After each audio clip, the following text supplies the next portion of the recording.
Can you believe it? We're on episode 3. We actually keep doing these things. It's amazing.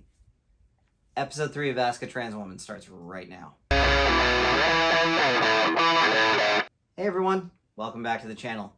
I'm Alexis, and today it's time for another episode. Episode 3, oh my god, of AskATransWoman. As usual, I take questions from you that are left on the comment section or on Twitter of the last week's video. So if you have a question for next week's video, drop it in the comments below or hit me up on Twitter. I'll take questions either way. So, without further ado, Lindsay, what's the first question? All right, let's dive right in.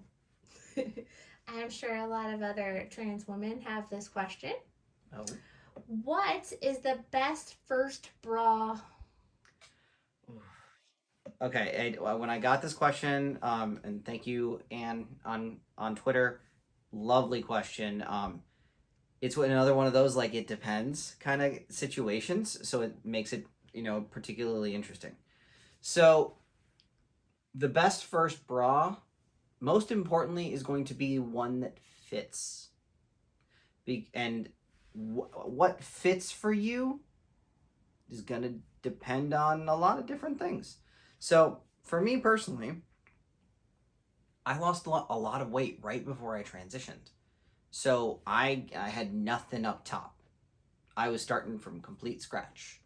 And so, honestly, I didn't even need to wear a bra right away. It just wasn't necessary. Sorry, another dog interruption. So, it depended on the look that I was going for, whether I even wore one at all. And a lot of that had to do with, how visible my chest was going to be. Because if I was wearing, like, let's say a t-shirt that was relatively tight, I wanted to make sure that at least it looked like something was there to give me a little bit of a feminine shape. But really, it didn't really matter what kind of bra I was wearing as long as it was comfortable, because I was also using, like, padding. Basically, like, padding meant to lift and stuff like that. I can't remember. I know I found them at Walmart, but I don't remember the brand. And that was how I got started. But for other people, maybe you're heavier. Maybe you've already developed. It might just be, let's call it what it is. It might just be fat, but you've got something to support already. And so you're going to need a different style of bra. So keep that in mind. So what I'm going to do is give you the advice that my doctor gave me. Now, I don't know if this is necessarily, I'm not saying go out and spend a bunch of money, but go and get measured. And the way you can do that is you can go to Victoria's Secret. You might think, like, isn't that going to make me look, weird? No. Victoria's Secret, their staff is specifically trained on how to deal with trans women. So they are aware that people are going to come in and ask for a bra fitting that may not look like they need one, from first glance, as it were. You'll be perfectly safe. Obviously, that'll depend entirely on where you live. That's a whole separate question that I believe we're going to be getting to later when I took a peek at the questions list today. But that's the key part here is go somewhere, maybe there's a more LGBTQ friendly place where you live, and get measured.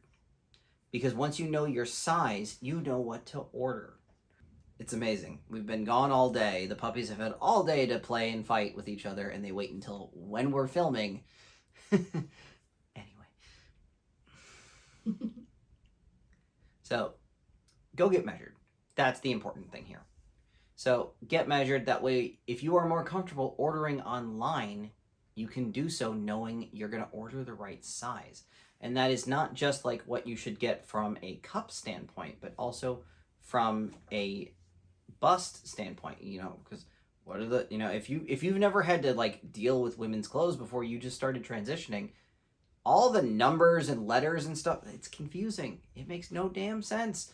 Well, actually, in this case, it does, because it's based on number of inches. But, like, a lot of times, like, what's a 7? What's a 3? Why do they sometimes seem similar? It doesn't make any damn sense. Why can't they just use small, medium, large? Sometimes they do. It doesn't make sense to me either. And I've been doing this for a while because this isn't my first rodeo when it comes to transitioning. So yeah, it can be a mess. So just go get measured. That's the best advice I can give you, and then find something that's going to be comfortable, because if you're gonna have to wear it for a long time, you don't want to have to be adjusting all the time. No, you don't want to necessarily wear. Actually, the one thing I can say, don't go with a sports bra. It's an easy thing to just like, oh, it's just like pulling on a shirt. No, sports bras are going to compress everything, and it's going to inhibit growth. So you don't want a sports bra from the beginning. If you're going to be, out running once things are developing a little bit, that's a different sort. Like you're going to go to the gym, then wear a sports bra. But sports bras are not necessarily the thing you need for everyday use. So you want something that's going to support, maybe shape a little bit, but if it's just going to compress, no, you don't want that. So keep that in mind. What kind of pattern do you think is the most fashionable? What kind of pattern do I find the most fashionable? Now, obviously, this is another kind of personal preference, because some people love stripes, other people hate stripes. Some people love gingham. I think it makes everything look like Dorothy, unless it's on a headband.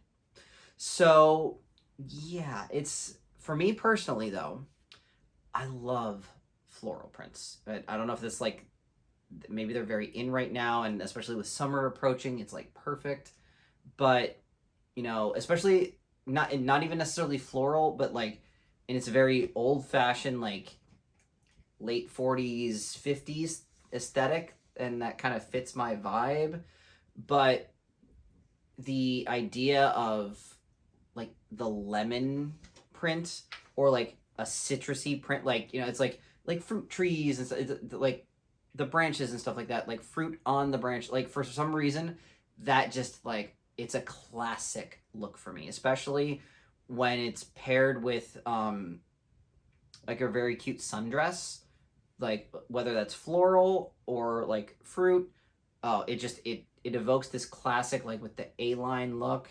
Although I love to mix it up with a halter top. That's a big halter necklines are just so me, because it really shows off the strength of my neckline and overall my shoulders. I have broad but somehow feminine shoulders, is the way actually my doctor described it to me.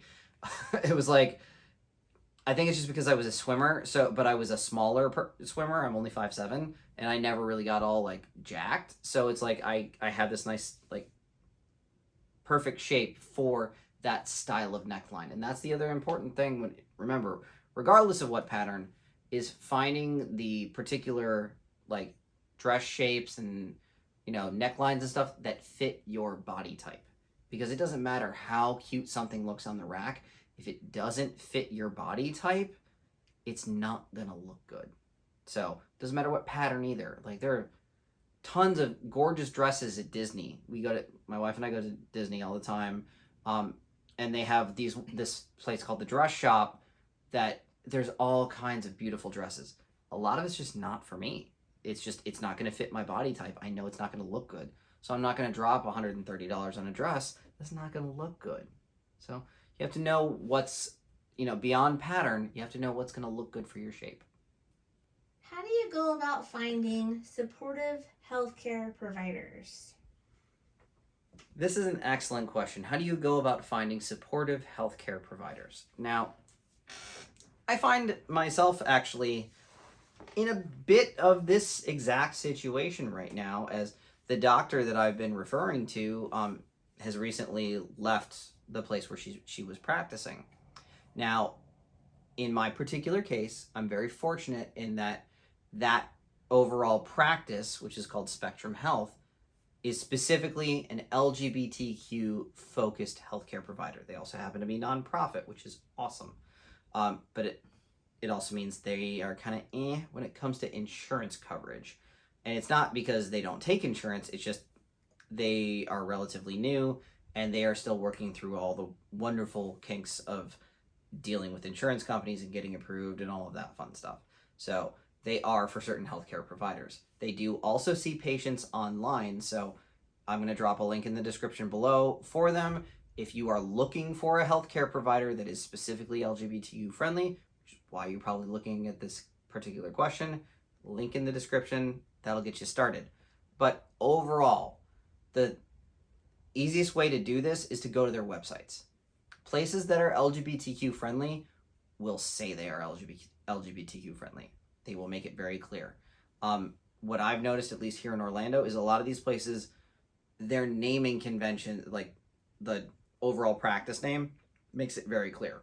Whether that was my current provider, Spectrum Health, or my previous provider when I first transitioned the first time around. At the time, it was called Two Spirit Health. Obviously, a pretty clear indicator that they were trans friendly.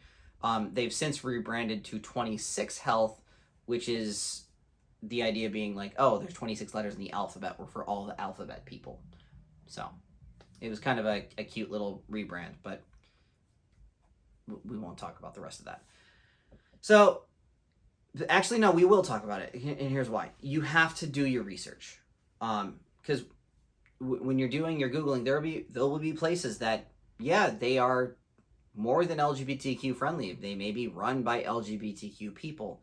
That doesn't mean they're ethical, and that's really important, because there are places that will take every advantage of, different programs that maybe it helps them make money, but ultimately harms their patients, not because they're directly doing harm to you, but in the case that I know of with one particular healthcare provider here locally, they were doing things kind of on the sly that got them in trouble, and then they couldn't see patients anymore for a while.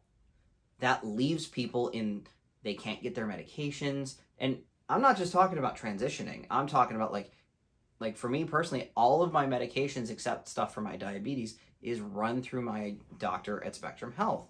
They're a GP. So if I lost that person entirely and lost access to that office, I'd be starting over, scrambling to find medication. And if a prescription needs to get refilled and I don't have someone to refill it, I'm in big trouble. So that's the most important thing, is to do your research and look for LGBTQ friendly providers. If you do enough Google searching, you will find them. And that's the really great thing about the way things are these days, is you can find doctors online that will see you over essentially a Zoom call. It's like a more secure thing, but you don't have to be there in person, because unless you're having essentially like an emergency or like a very specific physical ailment, the doctor doesn't necessarily need to see you. If you need to go get blood work done for your doctor, especially for like HRT, or if you're, getting on PrEP, that sort of thing, you can do that kind of blood. Your doctor can send you either the physical notice or like the physical order, or they through the mail, or you were able to print it out, or they can send it directly to a place like Quest Diagnostics, who can do all of the blood work, and they send it to your doctor. They get all the results. You can access them online, and everything's done over the internet. So obviously it depends on your local laws as well. So if you're watching this from outside the U.S., or depending on the state, as we know, things in Alabama are not good right now. Things in Texas, also Idaho, there are different states that are kind of problematic. So you have to make sure you chat with those providers and make sure it's okay for them to treat you. Make sure you do your research. Now, if there's specific things other than searching for LGBTQ friendly doctors, the biggest things to kind of watch out for is look or try to avoid, if at all possible, religion-based healthcare providers. And the reason being is just, and I'm not saying they've got Saint whatever, in the name. That's not necessarily a giveaway. What I'm talking about is more like here in Orlando, we have two major hospital systems. We have Orlando Health, and then you have what is now called Advent Health. They used to be called Florida Hospital. The Florida Hospital group is run by the Seventh-day Adventist Church here in Florida. It's not a good time if you are basically not Christian. You don't, there's not necessarily direct discrimination that I've heard of happening, but I also know, like, you may get, you have to jump through a few extra hoops to get certain things done. I certainly wouldn't want to have any conversations about transitioning with someone in the Advent Health system. Just no. Now, my diabetes doctor, my endocrinologist, was with Advent Health here in Orlando, and when it came time to actually, come out to her, it was a difficult conversation. I was terrified that I was going to lose this doctor that I had trusted for years. Thankfully, she was good with it. She made it very clear she wasn't comfortable managing a transition, but I wasn't asking her to. It was more keeping her aware. But her uncomfortableness had nothing to do with her employer or her personal beliefs on trans people. It was just she didn't know enough, and that's another thing that's really just important in general. You want to make sure you talk to your potential provider and make sure they know what the hell they're talking about. They're not just, while you're talking to them, it looks like they're taking notes on an iPad, but they're actually just Googling what the hell is HRT. Like, they need to know how this all works. So if you can't find someone in your town, maybe look to online providers for that sort of care, because you have to make sure that these people know what they're doing, and you have to be an advocate for yourself. And so, more than anything else, be that advocate. Be somewhat informed. You don't have to have your own medical degree, but at least have a basic idea of how all of this works, so that way you can know whether or not your doctor has any idea on how all of this works. Switch gears for a minute. Switching gears. Okay, we talked a lot about some trans issues. Let's talk a little bit more about personal things. Okay. How about, do you speak any other languages? Do I speak any other languages? I have a fun answer for this question. That's what I told the person that asked it on Twitter. No. But yes. So, you can hear Lindsay kind of giggling. She likes to say, I speak computer. You do speak computer. And now, when she says it, what she really means is, I know how a computer works. Like, I can futz around with whether it's Mac OS or Windows, like, find things, get things working, that sort of thing. I can do basic IT. That is not what I'm talking about. She literally knows how to create websites, get computers to talk to other computers. That's speaking computer. So that's what I used to do for a living and still kind of do on the side. I used to be a web developer. Now, am I like some grand software engineer? God, no. I tried doing that. It wasn't fun. So I used to know C++. I don't anymore. But I am fairly fluent in HTML, CSS. I'm decent with JavaScript, pretty decent with PHP. So, and a lot of that just comes from being a WordPress developer. So I speak computer, and I can write code. I can look at code now and be like, oh yeah, I have a basic understanding of what that's doing, even though if I don't necessarily know all of it. And it very much is its own language. It's called a programming language for a reason. It has its own structure, its own syntax, all of that. That's very much a language. But no, I took 2 years of Spanish in high school. I don't remember anything other than I know most of Donde está la biblioteca. Me llamo T-Bone, la araña discoteca. So, that's about as far as I go. I know, a few random, words in Spanish that I've picked up. And it's something I want to do. It's just learning a language is hard. It's very hard. And living here in Florida, it really it makes sense to learn Spanish. There's just, especially, the further south you go in Florida, the more you need to know Spanish. I remember back in my programming days, I went to a conference in Miami, and I needed, I thought I had packed enough of my contact solution, and it turns out I'd run out that morning.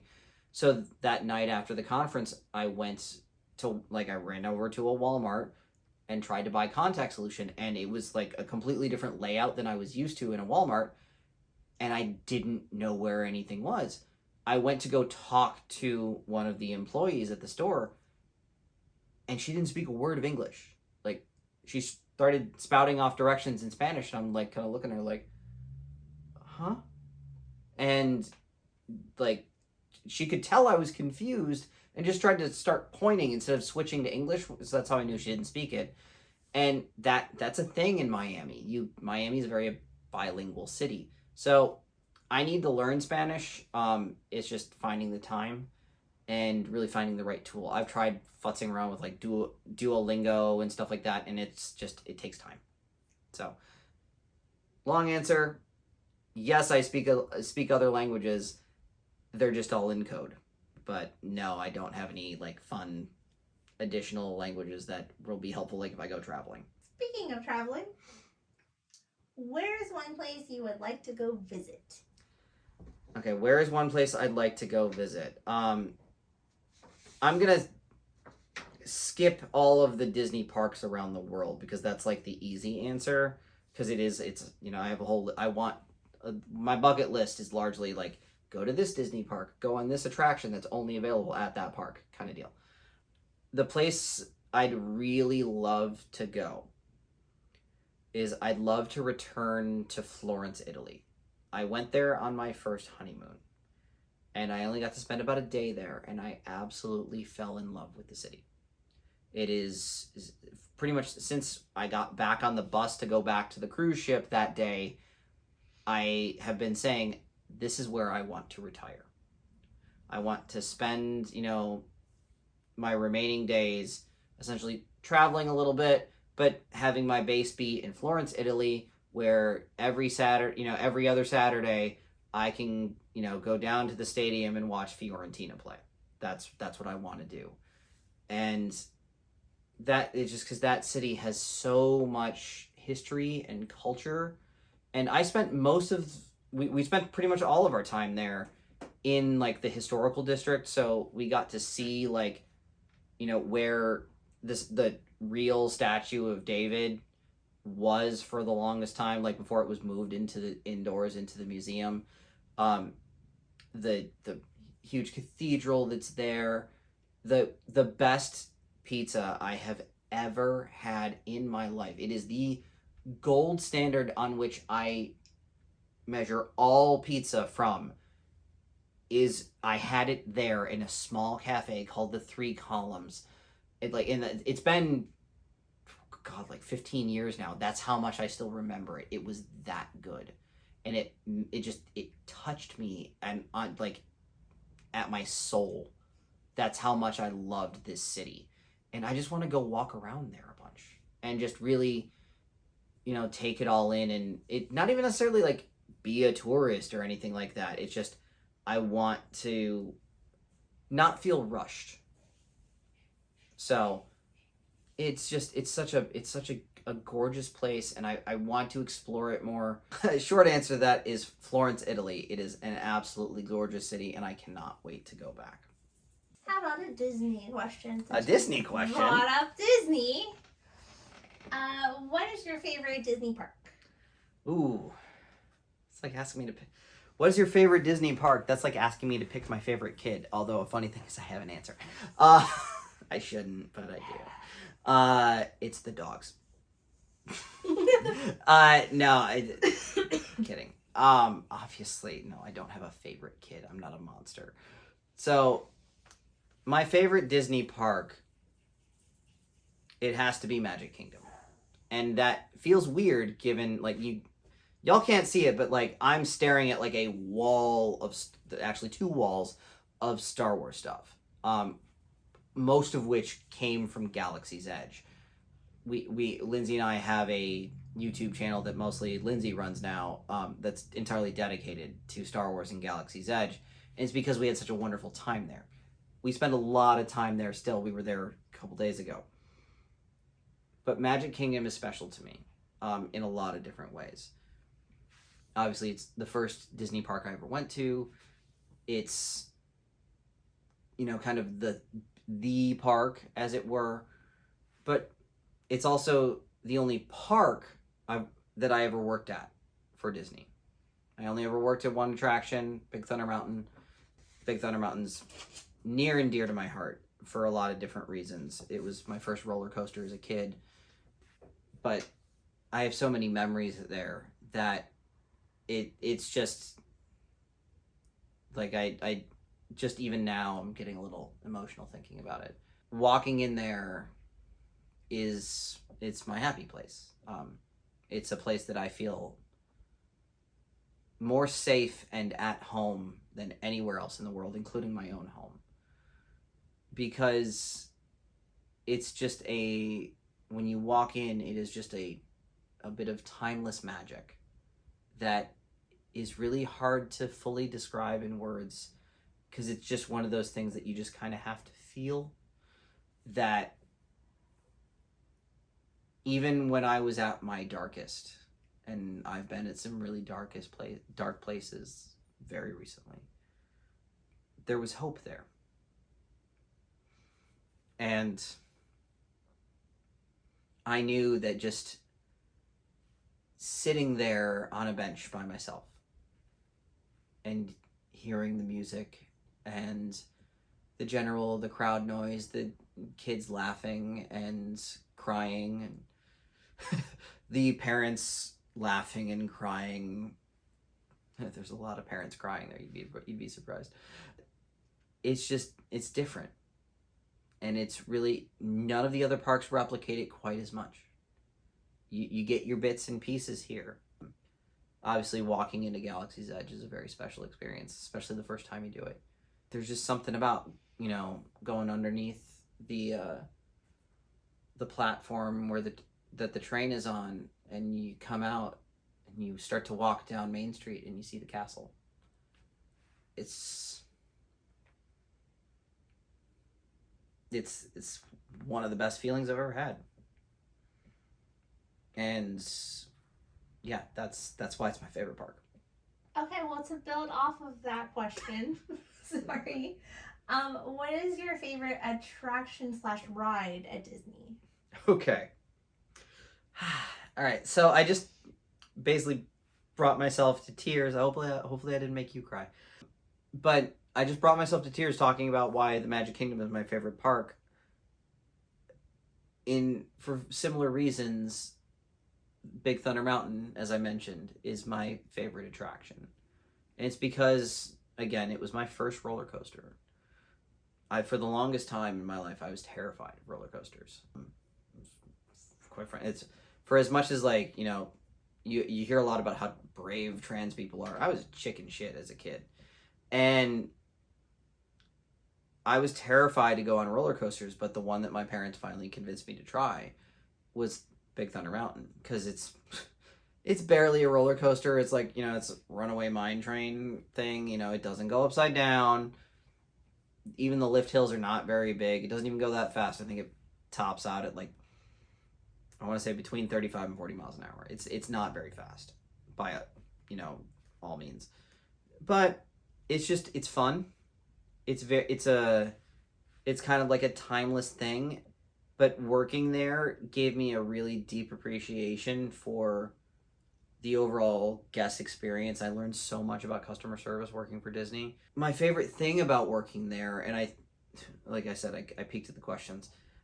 I think this might kind of bleed into another answer, but at the end of a long shift, one of my favorite things in the world, still to this day, is I would be closing down Magic Kingdom. We'd close down the park. And I'm closing out, I wasn't maybe the last person to leave, but I was one of the last. And so all the guests are long since gone out of the park. It's been at least an hour since any guest has been in there. And I'm walking back from, because the way where Thunder Mountain is placed, it's not directly connected to Disney's famous Utilidor system, like the underground tunnels that run through the Magic Kingdom. So in order to do it, you have to walk, to get to the tunnels, you have to walk through most of Frontierland. Now, the music is still playing. And so just imagine you're hearing kind of this old-timey Western music. It's, there's like 5 different songs on a loop. It's not Davy Crockett because they only, for some reason, only play it during Halloween, or like different events. But it's mostly like, you know, instrumental music. And so I'm walking across the bridge, and this may be hard to visualize if you don't know the place, but there's this big bridge that connects the area that Thunder Mountain is in to the rest of Frontierland. And so you walk across the bridge over to where the tunnel entrance is, and it's kind of in like a general store. And Frontierland is set up as like this Old West town. And so you're hearing kind of this like classic Old West like town music, but no one's there. But it's lit like almost like you're on a movie set. And so I'm in my costume, you know, wearing my hats and, you know, looking like a miner basically, because that's what the costume is for Thunder Mountain. And I'm just walking down the main street in Frontierland. And it just feels like you're just transported back to like the late 1800s, like in some random town in South Dakota. It feels just so surreal, and it's the Disney magic that I was talking about. Like that's when you really feel it, and it's something that so few people get to experience, because how many people A, work at Disney, and B, work in Frontierland, and C, close down Thunder Mountain or Splash Mountain at night. It's, you know, it's not a lot. So it's such a wonderful experience, and it's what makes like Thunder Mountain. It's so hard because Thunder Mountain gets like no merchandise, because it's not the most. It's a very popular attraction because people like roller coasters, but outside of that, it doesn't have characters tied to it. So people don't. It doesn't get as much attention as I feel it should, but it is by far my favorite attraction. Well, we already answered what your favorite Disney memory is, so we can I didn't. skip over that. I didn't answer that question. You didn't? Okay, what is it then? All right, so the question is, what is my favorite Disney memory? And that's more my favorite kind of overall Disney experience, what I just talked about with Thunder Mountain. But when I was working at Thunder Mountain, my favorite Disney memory from working there, and I'll try not to get emotional over this, I worked at Thunder Mountain for roughly 2 years. I was doing it was part-time. I was doing other jobs at the same time because I was trying to go back to school to be a teacher. And early on in my career working at Disney, or specifically working at Thunder Mountain, there was and this happened all the time, there was a little boy who wanted to ride Thunder Mountain, but he wasn't quite tall enough. And so we have, or at least at the time we did, I don't know if they still do it, because this is going back like 10, 15 years now. We had these little cards that we would give to the kids that were too short. And essentially it was, tell them to, come back. And I think at the time it also gave them like a fast pass. Like it was basically like, oh, you're tall enough now, come and, your first ride, you get to skip the line, go right to the front, that sort of deal. So for whatever reason, like the kid was like, he was disappointed, but he was, he was still very excited because he was so excited about going on Thunder Mountain. He loved cowboys, that sort of thing. As part of the whole process, the parents had asked to take a picture with me. And I look very different now, but that's beside the point. They asked to take a picture with me because, like just as part of the, like, oh, look, see, wasn't quite tall enough, but we're still in a good mood, and so on. This happens. I didn't really think much of it at the time. So, a year or so goes by.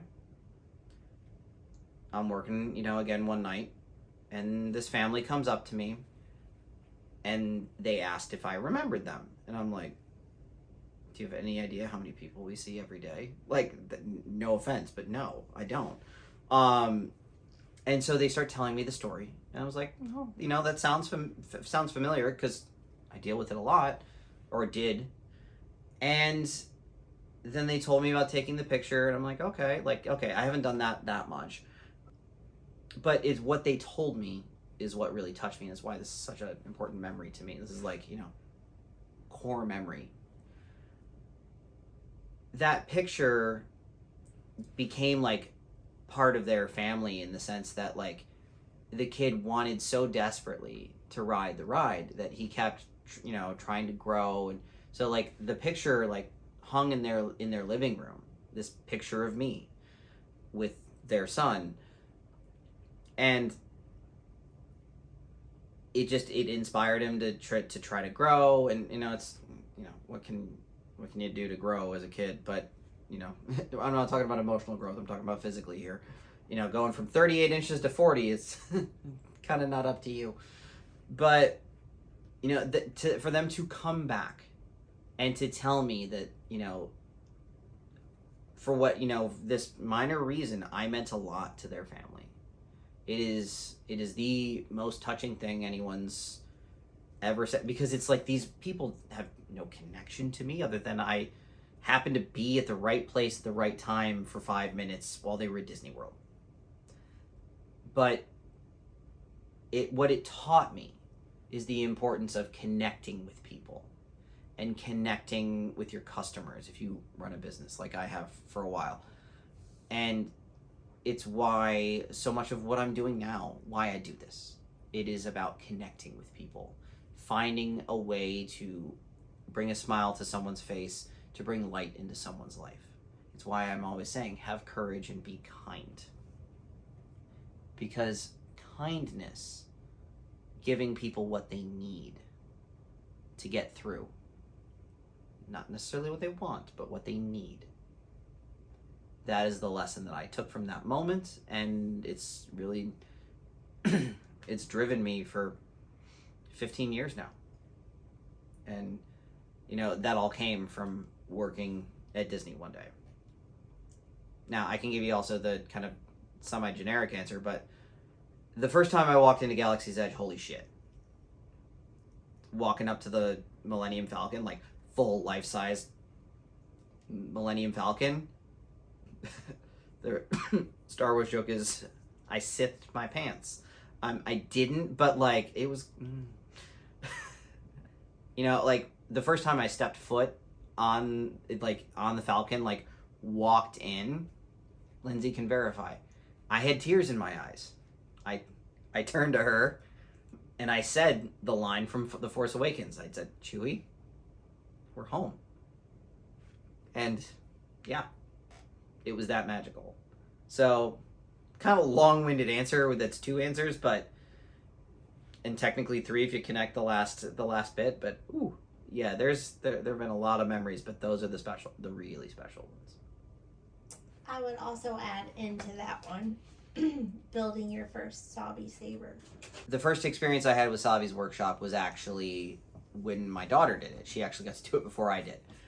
And I've talked briefly about like a few times I've had like religious experiences in my life. This is one of them. Even just standing there. And I know it's all fake. I know it's all fake, but like in the way that like wrestling fans say, it's real to me. This felt real. And to watch like the lights dim and you hear Yoda's voice, and knowing that at this point Yoda's supposed to be dead. So like it's like essentially like the Force ghost, the spirit of Yoda speaking to you about the choices you've made that have led you to this moment and stuff like that. It's just like,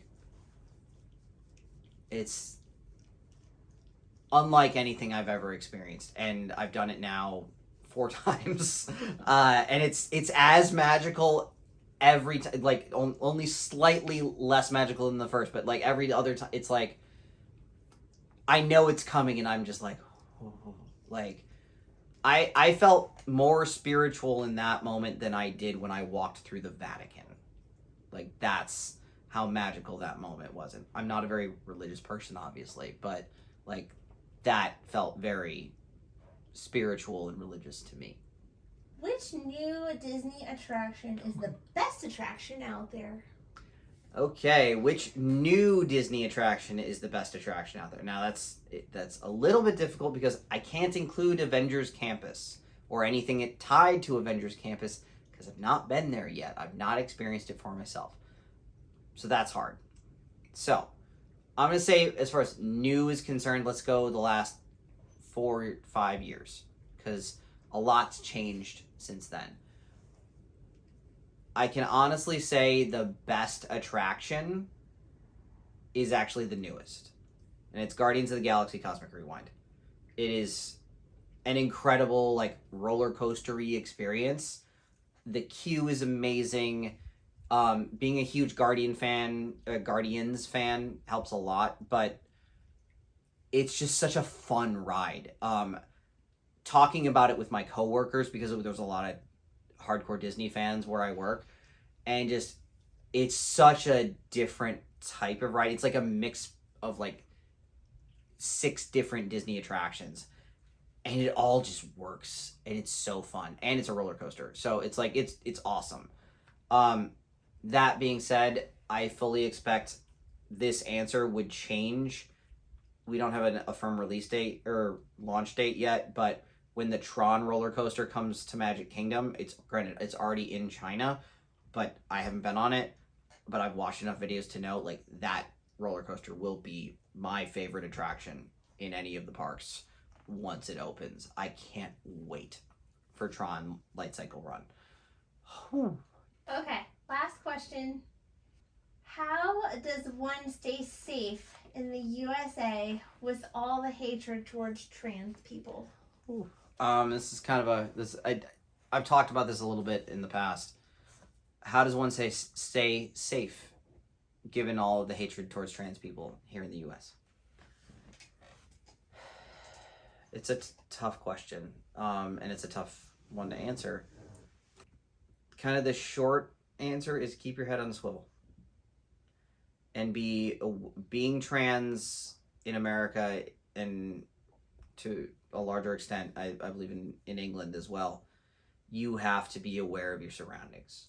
You have to know the general type of people that are around you at any given point, because you never know when the threat is going to come. And that isn't to say like, someone's going to shoot me, but the wrong comment can turn violent. I've been fortunate enough that it hasn't happened. But I can say that in a theme park that was not Disney, I have been confronted in a bathroom. I was doing my makeup, and I was actually by myself. There was literally no one else in the bathroom. And a woman came in and kind of tried to be innocuous about it and just said, "Oh, is this the women's bathroom or the men's?" And I just turned very briefly to her and I said, "It's the women's," and went right back to fixing my lipstick. And I could still kind of see her a little bit out of the corner of my eye, but also, because I was at a mirror. And she just had the most dumbfounded look on her face. It very much felt like a win, because it was like she wanted to start some shit and I didn't give in, and I was just like you did good, girl. And she just kind of stood there for a second and was like, what do I do? And to save face, she just went into a stall. And I was like, okay. And I didn't say a word to her. I just went about my business, left. And it was just the funniest thing, because I'm standing there talking to my wife after it happened, and my kids are there, and it's just all of us, and she has to walk out of the bathroom and look at me again, standing there with my kid, my wife and kids, and it was just yeah, good luck with that. So she knew not to say anything, but we were at a theme park. People, for the most part, are going to behave themselves in public in a theme park. I've not been directly accosted or confronted, even here in I work in Polk County, Florida. If you know much about Polk County, Florida, just Google Sheriff Grady Judd. That should tell you a lot right there. And it's not the best place. I see MAGA stuff all the time. I see my share of Confederate flags. It's a scary place to drive through. Depending on how close I am to the major highway, I don't feel safe. Just plain and simple. I had that experience a couple weeks ago where I You know, I had to drop my daughter off at gymnastics for the first time, and one of the moms had a huge bumper sticker for Moms for Liberty, which is here in Florida the group that was pushing hard for the Don't Say Gay bill, and you know, a big proponent of the whole idea that trans people are, and anyone that opposed the Don't Say Gay bill was a pedophile. So imagine how I felt having to walk into a room knowing at least one person actively hated me, despite not knowing me.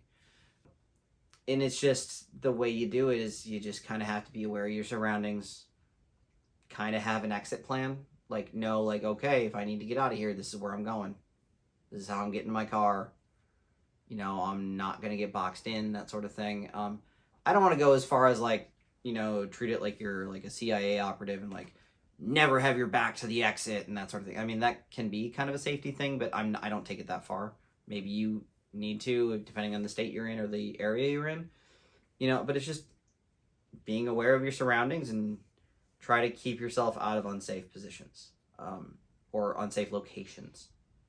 So it's just, you have to know where the people that don't like you congregate and avoid that. But it's so hyper specific to every location, you know, that's as general as I can give you. That's it for this week.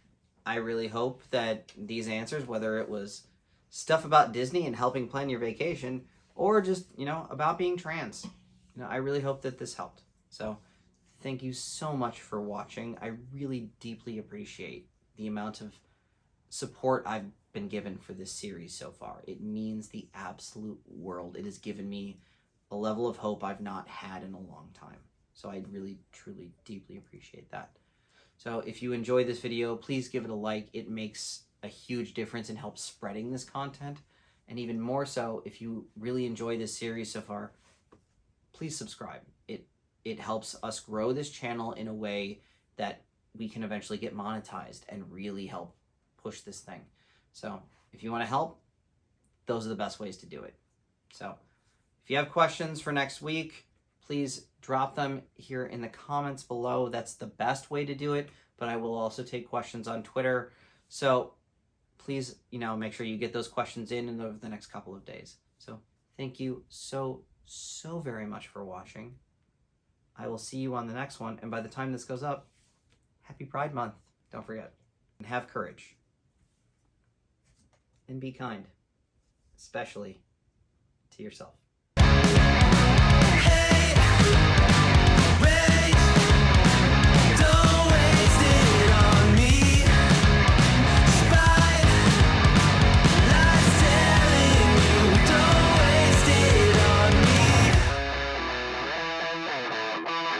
Did I brush you off?